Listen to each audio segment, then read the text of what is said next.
Happy Friday. Brian Manny here with the weekly update. All kinds of stuff to talk about this week. Let's see, Monday this week had a big report come out from Redfin with a lot of data on the housing market. Redfin said that 53% of all homes right now are still selling above asking price. The average sales price above list price is 2.2%. So that means the homes are selling on average for 2.2% above the list price. 49% of all offers are being accepted in the first week.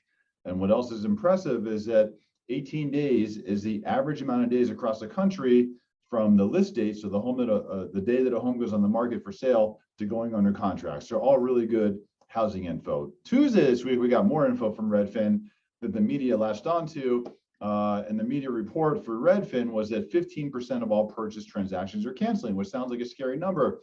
So we went back and we looked, and historically, 14% of all purchase transactions cancel.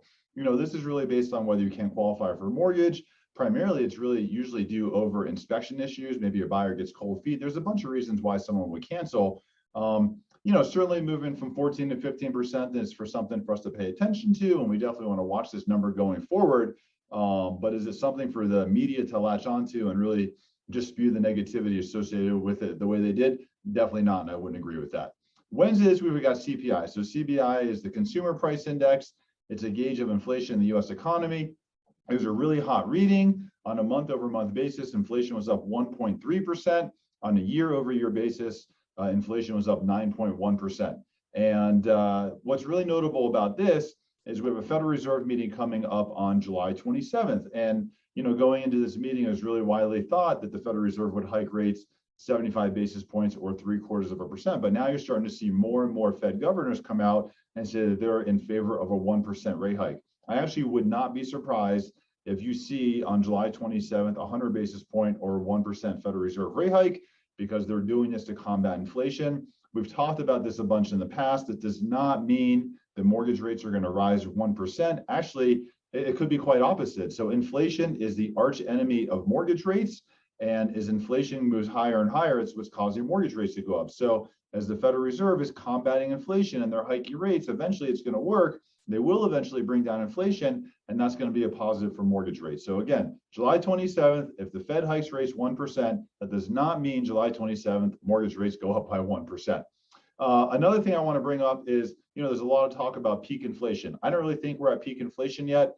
The reason why I say is because when you get an inflationary reading in the CPI report, the new reading that we're getting removes the reading from last year, right? So June 2022 reading that we just got did away with the June 2021 reading that we had last year. Well, if we look at the next 3 months going forward, July, August, September, and you look back in 2021 at what the CPI reading was in July, August, September of 2021, those were all very low numbers. So if we keep running, at this 1% per month inflation, and we're replacing very low numbers from the private year, that could push us up to a 10% range in inflation. So we have to keep an eye on that. But I'm definitely not feeling like we hit peak inflation yet.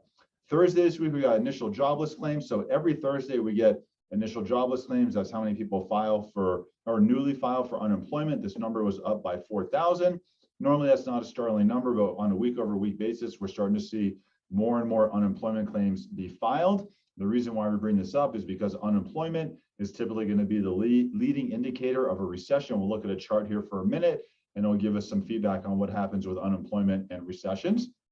On Thursday this week, we also got PPI, so that's the Producer Price Index. This measures inflation at a wholesale level. So PPI on a month-over-month basis was up 1.1%. On a year-over-year basis, up 11.3%. So we're seeing inflation everywhere. And then today, we got retail sales. Retail sales for the month of June was up 1%, definitely hotter than expected. You're still seeing a resilient U.S. economy and money being spent. So what I want to look at now is just some charts that I had that will reference back to what we're talking about. Give me 1 second just to share my screen here.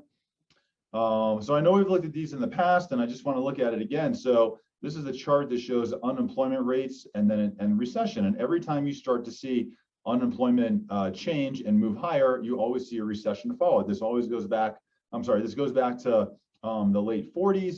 And every single time you could see, right, in the 70s, unemployment spiked, and these dark lines up and down is when we went into recession. 75, unemployment spiked, we went into recession.